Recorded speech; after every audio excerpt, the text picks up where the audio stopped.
बिगड़ी बहू को अनोखा सबक। नमस्कार दोस्तों, सानिया वॉइस स्टोरी चैनल में आपका स्वागत है। तो दोस्तों, आज की कहानी है अपने माँ बाप से और अपने परिवार से दूर भागने के लिए क्या कोई इंसान इतना भी गिर सकता है। निकल जाओ तुम लोग अभी के अभी मेरे घर से। भगवान ने मुझे यह दिन दिखाने से पहले काश मुझे उठा लिया होता। इतने सालों से जो परिवार एक साथ रहा, मैं नहीं जानता था कि वो इस तरह टूटेगा। अरे नालायक, क्या यही दिन देखने के लिए तुम लोगों को मैंने पाला पोसा और दोनों को इतना बड़ा किया था कि आज तुम लोगों को इस तरह झगड़ते हुए देखूं। तुम दोनों को आपस में इस तरह से लड़ते झगड़ते देखकर मेरा खून खौल रहा है।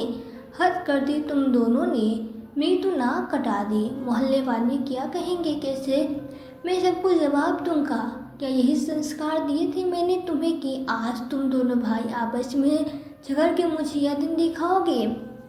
गुस्से में आग बुला होते हुए कमलनाथ जी ने कहा। तो बड़ी बहू सुमन, जिसने अभी छोटी बहू पूजा को सना के दार चाटा मारा था, वो ससुर जी के यह शब्द सुनकर अंदर तक हिल गई। और बड़ा बेटा सुधीर, जो छोटे बेटे रौनक का गिरबान पकड़ खड़ा था, उसने गिरबान अपने हाथों से छोड़ दिया।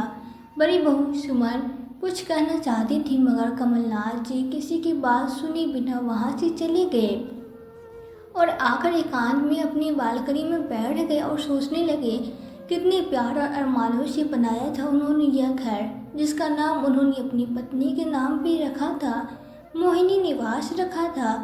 मगर आज अपने बेटे बहू को इस तरह लड़ते झगड़ते देख उन्हें बहुत बुरा लगा था। उन्हें लगा जैसे उनके वर्षों की मेहनत पे आज पानी फिर गया। उन्होंने जो सपना, एक संयुक्त परिवार का सपना देखा था, आज उन्हें वो सपना अपनी आंखों से चकनाचूर होते दिखाई दे रहा था। इस घर में कमलनाथ जी, उनकी पत्नी मोहिनी जी, बड़ा बेटा सुधीर और उसकी पत्नी सुमन और उसकी एक बेटी ऋचा और छोटा बेटा रौनक, उसकी पत्नी पूजा और उसका एक बेटा मंटी रहता था। क्योंकि झगड़े के दिन, झगड़े के समय पे मोहिनी जी मंदिर गई हुई थी। मोहिनी जी जब वो वापस मंदिर से आई तो कमलनाथ जी ने उन्हें सारी बात बताई। मोहिनी जी भी यह सब सुनकर दुखी हो गई और एक जगह बैठ गई। थोड़ी देर बाद सुमन ने डाइनिंग टेबल पर सभी के लिए खाना लगा दिया था, मगर किसी को खाने का मन नहीं था, इसलिए कोई भी खाना खाने नहीं आया। सुमन ने अपने सास ससुर से माफ़ी मांगने उनके कमरे में पहुंची, मगर कमलनाथ जी और मोहिनी जी ने उसकी बात का कोई जवाब नहीं दिया। सुमन अपनी देवरानी पूजा के कमरे में पहुंची तो पूजा ने भी उसे देखकर मुंह फेर लिया।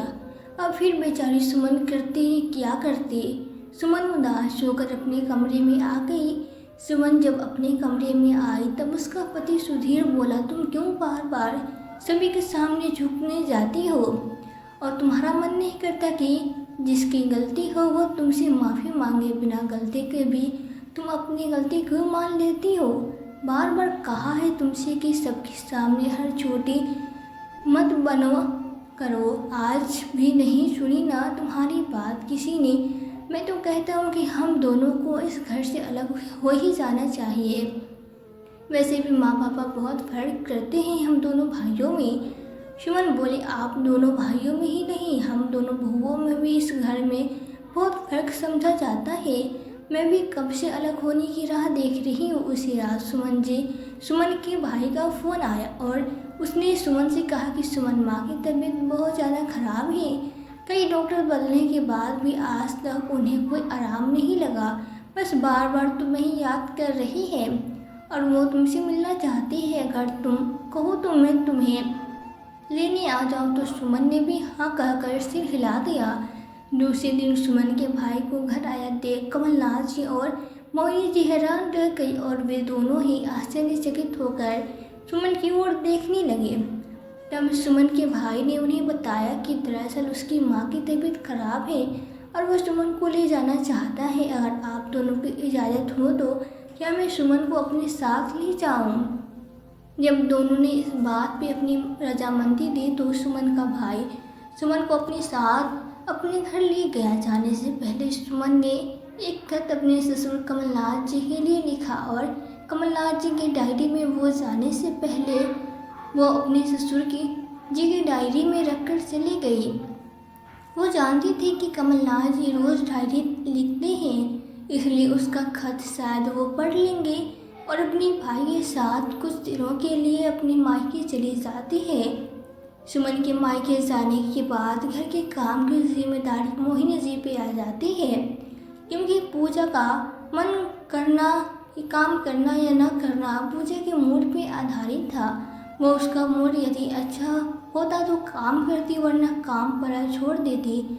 मगर मोहिनी जी को घर के काम ऐसे पड़े रहना अच्छा नहीं लगता था, इसलिए वो घर के ज़्यादातर काम खुद ही कर देती थी। अब बेचारी मोहिनी जी एक तो उम्र का तकाजा और ऊपर से घर का काम बेचारी बहुत बुरी तरह से थक जाती थी। कमलनाथ जी ने रात को जैसे ही डायरी खोली तो उन्हें बहू सुमन द्वारा लिखा खत मिला। खत में लिखा था, पापा जी, आपने कल मुझे बोलने का मौका नहीं दिया, लेकिन आपने एक बार भी ये जानने की कोशिश नहीं की कि मैंने पूजा को थप्पड़ क्यों मारा था और सुधीर ने उनके छोटे भाई का कॉलर क्यों पकड़ा हुआ था।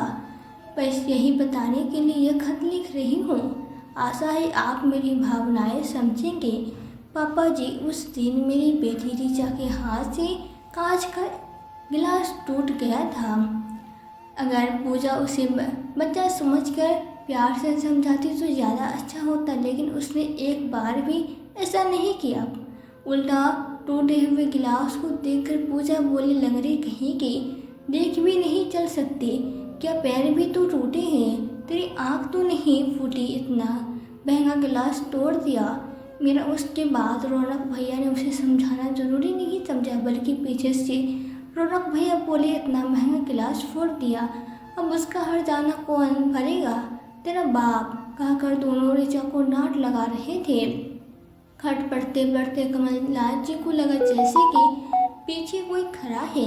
उन्होंने पीछे देखा तो मोहिनी जी खड़ी थी। कमलनाथ जी को चिट्ठी पढ़ते देख मोहिनी जी बोले, क्या पढ़ रहे हैं जी? कमलनाथ जी बोले, तुम्हारी बड़ी बहू मायके जाने से पहले यह खत लिखकर छोड़ गई है, बस वही पढ़ रहा हूँ। मोहिनी जी बोली, जरा जोर से पढ़िए, मैं भी सुनना चाहती हूँ कि उस दिन ऐसा क्या हो गया था कि दोनों भाई और दोनों बहुओं में हाथापाई तक बात पहुँच गई। कमलनाथ जी अब खत जोर से पढ़ने लगे, जिसे सुमन ने लिखा था, पापा जी, अभी 3 महीने पहले तो ऋचा और सुधीर का भयंकर एक्सीडेंट हुआ था। जैसे तैसे उन दोनों की जान बचवाई थी, और ऐसे में अगर मेरी बेटी को लंगड़े होने का ताना मारा जाए तो क्या यह सही है पापा जी की? तभी मोहिनी जी बीच में ही बोली, मुझे अच्छे से आज भी वो दिन याद आता है, तो मेरी रूह कांप जाती है। आप और मैं तो हिम्मत हार ही चुके थे, वो तो सुमन ही थी जो ऐसे समय में भी बिना हिम्मत हारे पति और बेटी के वापस अच्छे होने की उम्मीद लगाकर बैठे थे और निरंतर हमें भी हौसला दिए जा रहे थे। शायद उसके हौसले और भगवान पे उसके भरोसे का ही असर था कि ऋचा और सुधीर आज हमारे बीच वापस खड़े हैं। छोटी बहू पूजा को ऋचा को इतना बड़ा ताना मारने से पहले तनिक सोचना चाहिए था, और पीछे पीछे रौनक ने भी ऐसा बोला, यह तो हद है। मोहिनी जी ने कहा। कमलनाथ जी बीच में ही चिल्लाते हुए बोले, अब मुझे खत आगे भी पढ़ने दोगे या बीच में ही टोकती रहोगी? कमलनाथ जी ने खत आगे पढ़ना शुरू किया। 3 महीने पहले ही हुई एक्सीडेंट की वजह से सुधीर की नौकरी छूट गई, क्योंकि उन्हें घर पर रहकर आराम करने की हिदायत दी गई थी, जिससे घर का सारा बोझ रौनक भैया पे आ गया। बस तब से पूजा मुझे रोज ताने सुनाने लगी, कहने लगी, अगर मेरा पति तुम लोगों के घर से ना उठाए तो तुम लोगों का क्या होगा? मुझसे ये ताने रोज रोज नहीं सुने जाते पापा जी। अब आप ही बताइए, अगर मैं इन दोनों बातों को लेकर अलग रहना चाहती हूँ तो क्या यह गलत है? मैं अपने पति और बच्ची के खिलाफ एक शब्द नहीं सुन सकती। मेरे पति और बच्ची को इस वक्त हौसले और आत्मविश्वास की ज़रूरत है, न कि ऐसे कमज़ोर व्यक्तियों की उल्लास की। आप हमेशा सच का साथ देते हैं, मगर कुछ दिनों से हमें लग रहा है जैसे हमारे साथ भेदभाव किया जा रहा है। खत पढ़कर कमलनाथ जी बोले, कितनी खुशी के दिन थे वो मोहिनी, जब हमारे दोनों बेटों की शादियाँ हुई थी। दोनों बहुएं भी तो पूरी तरह रच बस गई थी। परिवार में जहाँ एक तरफ बड़ी बहू सुमन घर की जिम्मेदारियों के प्रति सजग और सुशील, वहीं दूसरी तरफ छोटी बहू पूजा चंचल और मिलनसार। पूरे घर में उसकी हंसी ठहाके की आवाज़ गूंजती। दोनों ने मिलकर यह घर पारिवारिक सूत्र में बांधे रखा था। मोहिनी, मुझे तो समझ ही नहीं आता कि न जाने किसकी नज़र लग गई हमारे घर को, जो अब सभी को अलग होना है इस घर से। और मैं क्यों भेदभाव करूं? मेरी दोनों औलाद में बड़े बेटी और बहू को हमारे बारे में ऐसा क्यों लग रहा है? मोहिनी जी बोली, कभी कभी अनजाने में हमसे ऐसी नासमझी हो जाती है जिससे हम भेदभाव कर बैठते हैं और हमें पता ही नहीं चलता। मैं नहीं चाहती थी कि हमारे घर का कभी बंटवारा हो, क्योंकि घर का बंटवारा मतलब सब कुछ बट जाना। जब घर का बंटवारा होता तो सिर्फ वो घर का बंटवारा नहीं होता, वो तो बड़े बुजुर्गों का भी बंटवारा होता है। इतना कहते कहते ही मोहिनी सी की आंखों में आंसू आ गए और रोती हुई बोली कि और मुझे कोई बंटवारा नहीं चाहिए। बोलते हुए मोहिनी जी फुफक फुफक के रो पड़ी। कमलनाथ जी ने उन्हें चुप किया और कमलनाथ जी बोले, बस यही वजह है कि मैं भी बंटवारा नहीं करना चाहता। अगर इस मसले का भी कोई न कोई हल निकालना ही पड़ेगा, वरना बात बहुत बिगड़ जाएगी। और मैं नहीं जानता था कि छोटी बहू पूजा इतनी तेज स्वभाव की है कि वह इस तरह के ताने मारती होगी। मोहिनी जी बोली, अरे पूजा तो हमेशा अपनी मम्मी से फोन पे ही चिपकी रहती है। शादी को 5 साल हो गए मगर घर के काम भी ढंग से नहीं करती। आपकी छोटी बहू और तो और एक बार जब वो अपनी मम्मी को यहाँ की सारी बातें बता रही थी और मैं वहाँ कुछ काम से गई थी, तो मैंने उसकी सारी बातें सुन ली। और जब मैंने उसे कहा कि बेटा इस तरह आप अपने घर की बातें अपने मायके में नहीं बताया करते, तो उल्टा मुझ पे ही वो भड़क गई और बोले, आपको शर्म नहीं आती मेरी बातें सुनते हुए? हाँ, मैं मानती हूँ कि छोटी बहू पूजा थोड़ी कम समझदार है, सुमन जितनी समझदार नहीं है। अभी उसमें बचपना है, पर वैसा पूजा के दिल में कोई खोट नहीं है। जो भी बात हो मुंह में बोल देती है, मगर कभी कभी इतना कड़वा बोलती है कि सामने वाला उसे बचा नहीं पाता। कमलनाथ जी बोले, मैं जब पहुंचा तो मैंने बिना कुछ जाने समझे सुमन और सुधीर पे सारा इल्ज़ाम लगा दिया, जबकि पहले मुझे बात की तह तक जाना चाहिए था। सुमन बहू ने मुझे बताने की कोशिश भी की थी, पर मैंने उसकी एक न सुनी। अनजाने में ही सही, पर मुझसे बहुत बड़ी गलती हो गई है। मनी कमलनाथ जी अपनी पत्नी मोहिनी जी से बोली। इसी सब के बारे में दोनों आपस में बात कर रहे थे कि दरवाजे पे खड़ी पूजा ने अपने सास ससुर की यह सारी बातें सुन ली और अपने कमरे में आकर अपने पति रौनक से बोले कि रौनक, किस मिट्टी के बने हुए हैं तुम्हारे भैया भाभी और माँ बाप, किसी बात का बुरा ही नहीं मानते। लगता है हमारा इस बार का नाटक भी मुझे फेल होता नजर आ रहा है। रौनक बोला, क्यों, क्या हुआ पूजा? इतने सब के बाद तो पापा हमें अलग करने का निर्णय ले ही रहे होंगे ना? मुझे नहीं पता क्या करेंगे क्या नहीं करेंगे, गुस्से में चिल्लाती हुई पूजा बोली। और मैं नहीं रह सकती सबके साथ, मुझे जब तक अलग नहीं करेंगी अब मैं इस घर में तब तक वापस नहीं आऊँगी। तुम्हें क्या करना है कैसे करना है यह तुम जानो।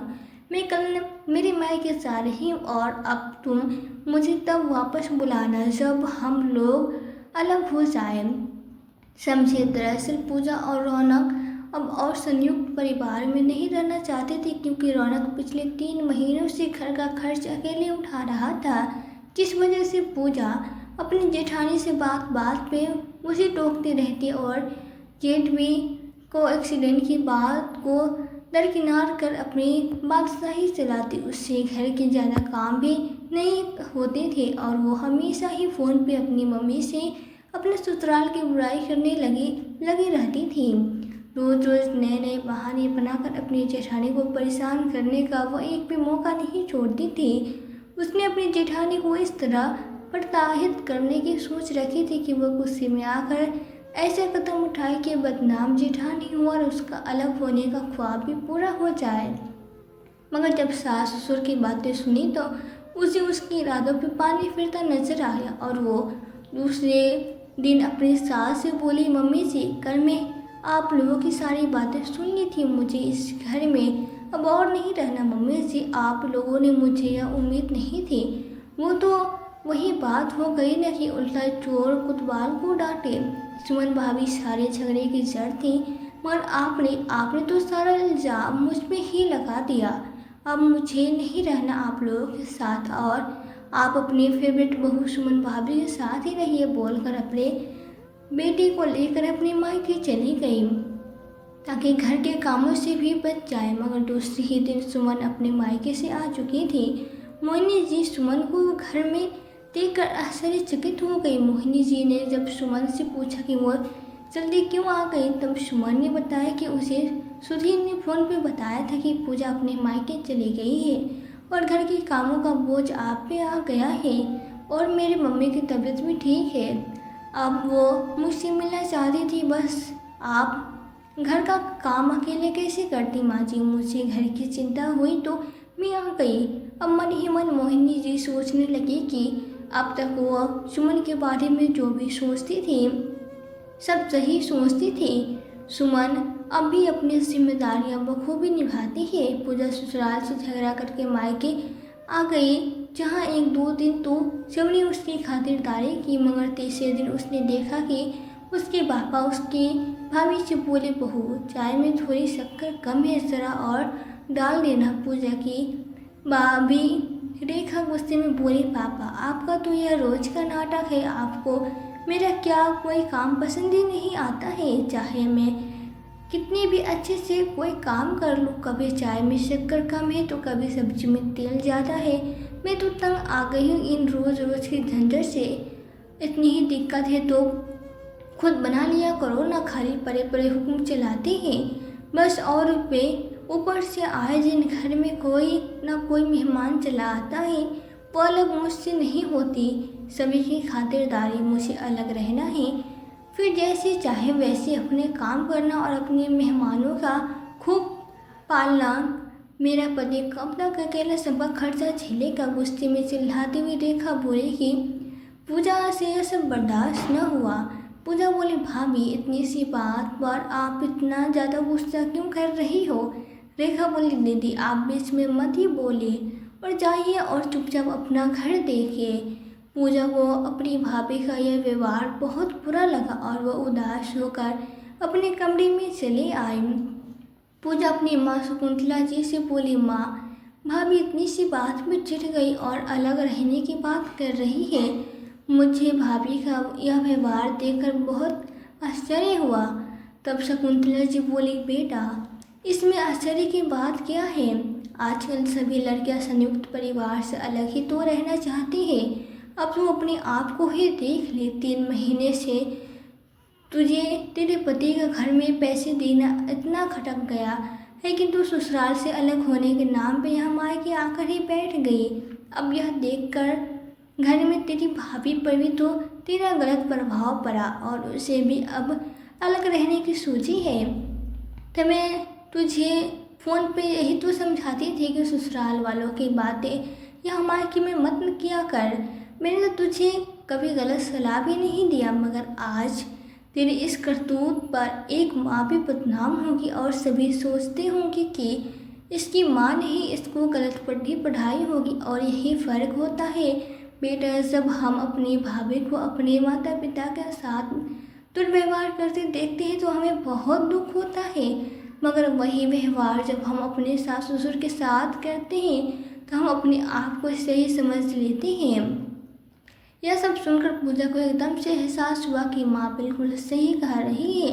दूसरे दिन पूजा अपने ससुराल पहुंच गई। जब रौनक ने पूजा को अचानक आया देखा तो पूजा कि तुम तो वापस नहीं आने वाली थी। पूजा बोले, रौनक कभी कभी हमारी आंखों पे स्वार्थ की पत्ती पड़ जाती है। हम अपने स्वार्थ में इतने अंधे हो जाते हैं कि हम अपना परिवार और उसकी भलाई बुराई हमें कुछ नज़र ही नहीं आता। उस वक्त तो बस हमें अपना स्वार्थ ही नज़र आता है और जब हमारी आंखों में स्वार्थ की पट्टी पड़ती है तो कोई ना कोई उसे उतारता ज़रूर है। बस ऐसा ही कुछ हुआ है मेरे साथ। रौनक पूजा की बातें सुनकर आश्चर्य से उसकी तरफ देखने लगा। खैर जो हुआ अच्छा हुआ, मेरी अकल ठिकाने आ गई, कहकर पूजा ने अपने सास ससुर से माफ़ी मांगी। फिर पूजा अपनी जेठानी सुमन के पास पहुंची और अपने जेठ जेठानी सभी से माफ़ी मांगी और वापस सभी प्यार से रहने लगे। एक रोज़ अपनी माँ शकुंतला जी और अपनी भाभी रेखा का फ़ोन आने पर पूजा अपने मायके पहुंची। तब बातों बातों में शकुंतला जी ने पूजा को बताया कि उन्होंने और उनकी बहू रेखा ने मिलकर उस दिन सारा नाटक किया था ताकि तुझे तेरी गलती का एहसास करवाया जा सके। तब पूजा बोली, थैंक यू माँ और भाभी, आज उसी के कारण मेरा संयुक्त परिवार आबाद है। दोस्तों, हर बेटी यही चाहती है कि उसकी भाभी उसके माता पिता को हमेशा खुश रखे और हमेशा उसके साथ रहे। मगर जब वही बेटी किसी घर की बहू बन जाती है तो वो अपने सास ससुर जेठ जेठानी से अलग क्यों होना चाहती है। तो दोस्तों, यह थी हमारी आज की कहानी। आज की कहानी आपको कैसी लगी हमें कमेंट बॉक्स में कमेंट करके ज़रूर बताइए। यदि वीडियो आपको अच्छी लगी हो तो वीडियो को लाइक और शेयर करके चैनल पर यदि नए हो तो चैनल को सब्सक्राइब जरूर कर ले। साथ ही बेल आइकन को प्रेस कर दे ताकि आने वाली वीडियोस की नोटिफिकेशन आपको मिलती रहे। तो आज के लिए बस इतना ही। मिलती हूँ आपसे एक नई वीडियो में एक नई कहानी के साथ। कहानी में अंत तक बने रहने के लिए आपका दिल से बहुत बहुत धन्यवाद।